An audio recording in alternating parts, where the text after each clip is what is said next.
ಕೊಂಪಲ್ಲಿ ಅರಣ್ಯದಲ್ಲಿ ಮತ್ತೆ ಚಿರತೆ ದಾಳಿ, ಸೂಕ್ತ ಕ್ರಮಕ್ಕೆ ರೈತ ಸಂಘ ಆಗ್ರಹ. ತಾಲೂಕಿನ ಕೊಂಪಲ್ಲಿ ಅರಣ್ಯದಲ್ಲಿ ಚಿರತೆ ದಾಳಿಗೆ ಮತ್ತೊಂದು ಹಸು ಬಲಿಯಾಗಿದೆ. ಕೆಲ ದಿನಗಳ ಹಿಂದೆ ಪಾಕ್ಲಾ ಗ್ರಾಮದ ರೈತರಾದ ಅಂಬರೀಶ್ ಅವರ ಹಸುವಿನ ಮೇಲೆ ಚಿರತೆ ದಾಳಿ ಮಾಡಿ ಕೊಂದು ತಿನ್ನಿತ್ತು.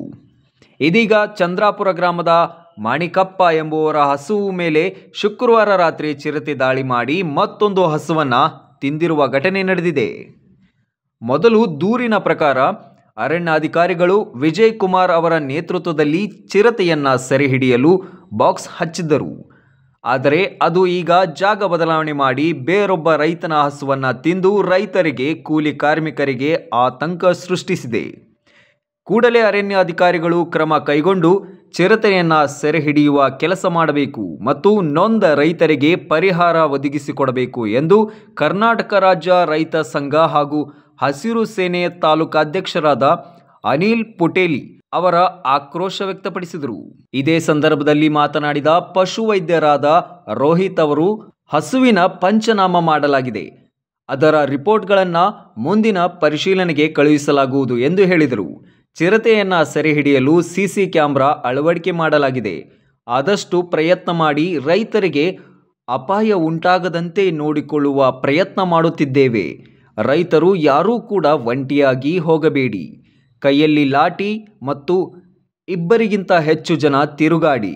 ರೈತರ ಜೊತೆ ನಾವು ಸದಾ ಸಹಕರಿಸುತ್ತೇವೆ ಎಂದು ಅರಣ್ಯ ಅಧಿಕಾರಿಗಳಾದ ವಿಜಯ್ ಕುಮಾರ್ ಅವರು ವ್ಯಕ್ತಪಡಿಸಿದರು.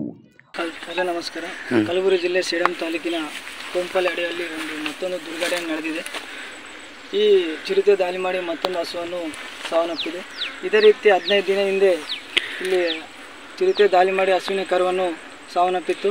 ಈಗ ಮತ್ತೊಂದು ದುರ್ಘಟನೆ ನಡೆದಿದೆ. ಇದೇ ರೀತಿ ನಡೆದರೆ ರೈತರಿಗೆ ಭಯದಾಪ್ತಿಯಿಂದ ಒಳಗಡೆ ಬರುವ ಸಾಧ್ಯತೆ ಇರೋಂಗಿಲ್ಲ. ಈಗ ಅದೇ ರೀತಿ ತೊಗರಿ ರಾಶಿ ಸಮೀಪ ಬಂದಿದೆ. ರೈತರು ಭಯದಾಪ್ತಿಯಿಂದ ಮನೆಗಿದ್ದಾರೆ, ಯಾರು ಆಗಲ್ಲ ಪರಿಸ್ಥಿತಿ ಇದ್ದಾರೆ. ಅದೇ ರೀತಿ ಅರಣ್ಯ ಇಲಾಖೆಗಳು ಇದು ಕೂಡಲೇ ಚಿರತೆಯನ್ನು ಬಂಧನ ಮಾಡಿ ಡ್ರೋನ್ ಇಲ್ಲಾಂದರೆ CC ಕ್ಯಾಮೆರಾ ಮುಖಾಂತರ ಚಿರತೆ ಎಲ್ಲಿದ್ದರೂ ಹಿಡ್ಕೊಂಡು ಅದನ್ನು ತೊಗೊಂಡೋಗ್ಬೇಕಾಗಿ ನಾವು ಅರಣ್ಯ ಅಧಿಕಾರಿಗಳು ಮನವಿ ಮಾಡ್ತೀವಿ. ಮಾಡಿರಲ್ಲ ಸರ್, ಅದು ಏನು ಲಕ್ಷಣಗಳು ಏನು ಕಾಣಿಸ್ಲತ್ತವ್ರಿ? ಲಕ್ಷಣಗಳು ಕರೆಕ್ಟಾಗಿ ಚಿರತೆನೇ ತಿಂದ ಅಂತ ಹೇಳೋಕ್ಕಾಗಲ್ಲ. ಬಟ್ ಕುದಿಗೆ ಹತ್ರ ಏನು ಸ್ವಲ್ಪ ಮಾರ್ಕ್ಸ್ ನೋಡ್ಬೋದು ನಾವು. ಮತ್ತೆ ಹೊಟ್ಟೆ ಎಲ್ಲ ಹರಿದಿದೆ, ಚೀರಿದೆ, ಒಂದು ಕಾಲು ಸ್ವಲ್ಪ ಮುರಿದಿದೆ. ಸೊ ಅದರಿಂದ ನಾವು ನಮ್ಮ ಡಿಪಾರ್ಟ್ಮೆಂಟಿಂದ ರಿಪೋರ್ಟ್ ಕೊಡ್ತೀವಿ. ಮತ್ತು ಒಂದ್ಸಲ ಫಾರೆಸ್ಟ್ ಡಿಪಾರ್ಟ್ಮೆಂಟ್ ಅವರು ಏನು ವರದಿ ಕೊಡ್ತಾರೆ ಅದ್ರ ಮೇಲೆ ನೋಡೋಣ ಅಂತಾರೆ. ಹೆಜ್ಜೆಗಳು ಏನಾದ್ರು ಕಾಣಿಸಿವೇನ್ರಿ ಸರ್ ತಮಗೆ ತಾವು ನೋಡಿದ ಪ್ರಕಾರ? ಹೆಜ್ಜೆಗಳು ಒಂದು ಕಾಣಿಸಿದ್ದು ಸ್ಪಷ್ಟವಾಗಿಲ್ಲ. ಒಂದ್ಸಲ ಆಯ್ತು. ರಾತ್ರಿ ಸಮಯದಾಗ ಇದು ಎಲ್ಲಿತ್ತು ಹಸು? ತೆಳಗೆ ತೆಗಿನಾಗಿತ್ತು, ಎಲ್ಲೋ ಸಲ್ಲೇ ಇದ್ದು ರೀ. ರಾತ್ರಿ ಸಮಯದಾಗ ಒಂದು ಸರ್ ಜಾಗೃತಿ ಮೂಡಿಸಿದ್ರೆ ಆದ್ರೂ ನೀವು ಕೇಳಿಸ್ಕೊಂಡಿಲ್ಲ ಅಂದರೆ ನೆಗ್ಲೆಕ್ಟ್ ಮಾಡಿರಿ ಅನ್ಸುತ್ತೆ. ಪರವಾಗಿಲ್ಲ. ಇದು ನೀವು ಯಾವಾಗ ನೋಡಿರಿ? ಇದು ನಾವು ಮುಂಜಾನೆ ನೋಡಿರಿ. 8:30 ಬಂದಿದ್ರು. 8:30 ಬಂದಾಗ ತಿಂದು ಹೋಗಿತ್ತಂತ. ಚಿರತೆ ಅಂತ ಯಾರು ನೋಡ್ಯಾರ ಅಂತ ಹೇಳ್ಯಾರ? ನೋಡಿಲ್ರಿ, ಪಕ್ಕಲ್ದಾಗ ನೋಡ್ಯಾರಂತ ಅಲ್ಲಿ ಹೊಲ್ದಾಗ ನೋಡ್ಯಾರ. ಏನು ಹೇಳ್ಯಾರ್ರಿ ನಿಮ್ಗೆ? ಏನು ಹೇಳ್ಯಾರ್ರಿ ಇದು ಚಿರತೆ ಕಾಣಿಸಿತಪ್ಪ ಅಂತ ಹೇಳ್ಯಾರ? ಹೇಳಿಲ್ಲ, ನಾ ಕೇಳಿನ ಅಷ್ಟೇ. ಆ ಕಡೆ ಹೋದ್ರು ಅವರು, ಕೇಳಿನ ಅಷ್ಟೇನಾ? ಆಯ್ತು. ಈಗ ಯಾರ್ಯಾರು ಬಂದ್ರಿ? ಇಲ್ಲ ಅಧಿಕಾರಿಗಳು ಯಾರು ಬಂದಿದ್ರು ಈಗ ವಿಸಿಟ್ ಮಾಡೋಕೆ ನಿಮ್ಗೆ? ನಮ್ಗೆ ಯಾರು ಇಲ್ಲ, ಎಲ್ಲರೂ ಇವರೇ ಬಂದಾರೆ. ಇವ್ರ ಕಡೆ ಯಾರು ಬಂದಿಲ್ಲ. ಮೊದಲು ಯಾರು ಡಾಕ್ಟರ್ ಅವ್ರು ಅಷ್ಟೇ ಬಂದರು. ವರದಿ Venkatappa K ಸುಗ್ಗಾಲ್.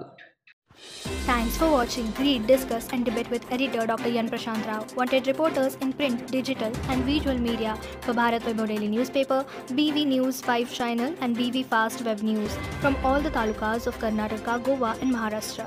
If interested, send your resume to 9019229369.